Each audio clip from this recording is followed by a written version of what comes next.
For my second part of the project, the team project, I was chosen to do comparing the stock of McDonald's to another similar company.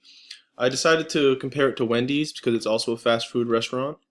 As you can see, the PE ratio for McDonald's is 27.82 and Wendy's is 10.34.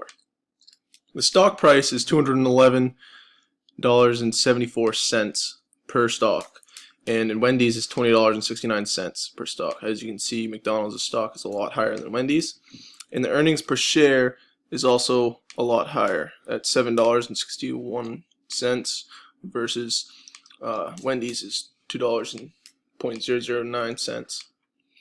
As I go on through the project, I will look more into Wendy's and McDonald's and get more accurate prices up to date.